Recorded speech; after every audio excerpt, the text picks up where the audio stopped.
Hi guys, a day in my life as yaw-yawerang nanay. Pero ngayon, dito tayo para i-surprise ang asawa ko kasi Father's Day. Pinagtripan ako ng mga angels. Ayun sila oh. O, diba? Behind the scene.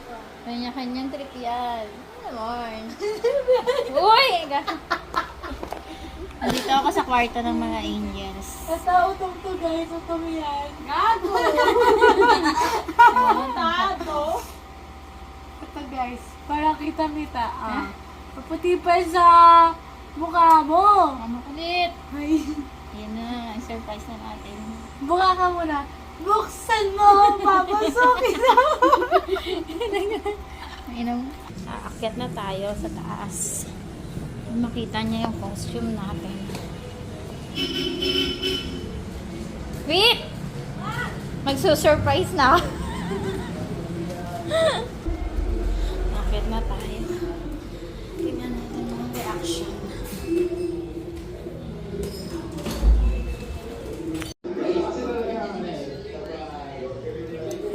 Natin.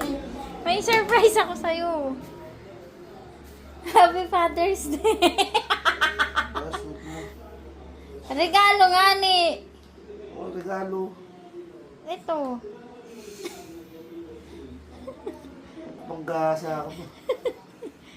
Ito nga. Regalo nga. Ayaw ba? Maganda yung bami, bra. Siyempre, para di mo makita. Hindi mo pwede. Maganda mo. Bakit ka pag bra? Hindi pwede. Kailangan mo. Bakit? Aray. Ano masasabi mo? Ganda. Diba?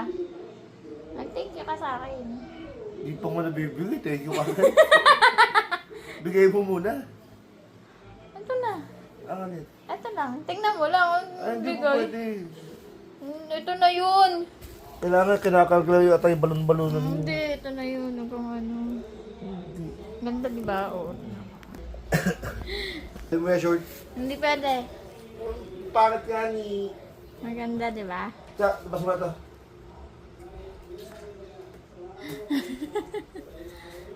Ganda, de. Maganda nga, pero pangit yung may bra at yung short.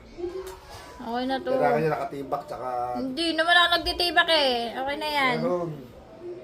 Meron ko dyan string, yung kulay pula. At tsaka yung puti. Ganda na. Happy Father's Day.